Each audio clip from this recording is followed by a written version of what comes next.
காரில் ஜன்னல்களை திறந்து பயணமா? காருக்கு என்ன ஆகும் தெரியுமா? அடடா, இத்தனை நாளா இந்த உண்மை நமக்கு தெரியாம போயிடுச்சே. குறிப்பாக வாகனங்கள் இயங்க முக்கியமானது எரிபொருள். அதனால் வாகனங்கள் பயன்படுத்துவோர் எரிபொருள் சிக்கனத்தில் அதிக கவனம் செலுத்த வேண்டும். சிலர் தனது வண்டி மைலேஜ் கிடைப்பதே இல்லை என்று புலம்புவது வழக்கம். ஆனால் அதற்கான காரணத்தை தெரிந்து கொள்ளாமல் புலம்புவது மட்டுமே அவர்களது வழக்கமாக இருக்கும். கார் வைத்திருப்பவர்கள் பலருக்கு காரில் உள்ளே ஜன்னல்களுக்கும் மைலேஜுக்கும் சம்பந்தம் உள்ளது என்கிற ஒரு விஷயம் மிகவும் ஆச்சரியத்தை தரும். ஆனால் அதுதான் உண்மை. காரில் ஏசியை ஆஃப் செய்துவிட்டு கார் ஜன்னலை திறந்து வைத்து காரை ஓட்டினால் பெட்ரோல் மிச்சமாகும் என்று நிறைய பேர் நினைக்கிறார்கள். ஆனால் இது உண்மையா என்பதை இப்போது தெரிந்து கொள்ளலாம். காரில் உள்ள ஜன்னல்களுக்கும் மைலேஜுக்கும் என்ன சம்பந்தம் என்பது குறித்தும் தெளிவாக இப்போது பார்க்கலாம். காரில் ஜன்னலை திறந்து வைத்து காரை ஓட்டினால் மைலேஜ் அதிகமாகும் என்று பலரும் நினைக்கிறார்கள்.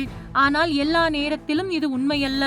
கார்களை வடிவமைக்கும் போது ஏரோடைனமிக்ஸ் என்பது மிகவும் முக்கியம். அதாவது காற்று காருக்குள் தடையின்றி போகும்படி டிசைன் செய்வார்கள்.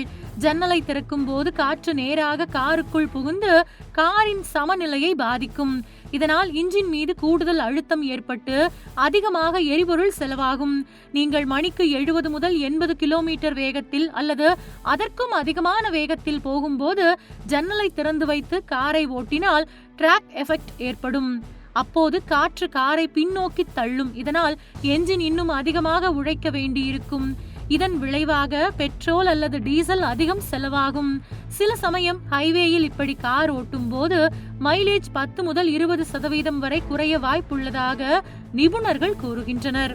கார் ஜன்னல்களை மூடி வைக்கும் போது வாகனம் காற்றை சுலபமாக கிழித்துக் கொண்டு முன்னேறி செல்லும்.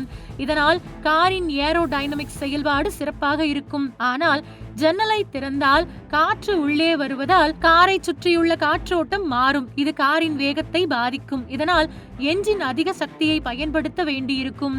நீங்கள் நகரத்தில் மணிக்கு 30 முதல் 40 கிலோமீட்டர் வேகத்தில் மெதுவாக காரை ஓட்டும் போது ஜன்னலை திறந்து வைத்துவிட்டு போவதால் எந்த ஒரு பிரச்சனையும் இல்லை. இந்த வேகத்தில் கார் செல்லும் போது காற்று அழுத்தம் மிகவும் குறைவாக இருக்கும். அதனால் என்ஜின் மீது கூடுதல் சுமை ஏற்படாது. அதே சமயத்தில் ஏசி ஆன் செய்தால் கம்ப்ரசர் என்ஜினில் இருந்து சக்தியை எடுத்துக்கொள்ளும். இதனால் எரிபொருள் கொஞ்சம் அதிகமாக செலவாக வாய்ப்பு உள்ளது. ஹைவேயில் வேகமாக கார் போகும்போது ஜன்னல்களை மூடிவிட்டு ஏசியை ஆன் செய்து பயணம் செய்வது நல்லது என நிபுணர்கள் பரிந்துரைக்கின்றனர். இப்படி செய்தால் காரின் ஏரோடைனமிக்ஸ் சரியாக வேலை செய்யும். கார் சீராக முன்னேறி செல்லும். இதனால் எரிபொருள் செலவு ஓரளவிற்கு குறையும். சுருக்கமாக சொன்னால் குறைந்த வேகத்தில் ஜன்னல்களை திறந்து வைத்து காரை ஓட்டலாம். ஆனால் அதிக வேகத்தில் பயணம் செய்யும் போது காரின் ஜன்னல்களை மூடிவிட்டு ஏசி போட்டு ஓட்டுவதுதான் அதிக மைலேஜுக்கு நல்லது என்று நிபுணர்கள் கூறுகின்றனர். எனவே கார் உரிமையாளர்கள் இதை கவனத்தில் வைத்தால் எரிபொருள் செலவை தங்கள் கட்டுப்பாட்டில் வைத்திருக்கலாம்.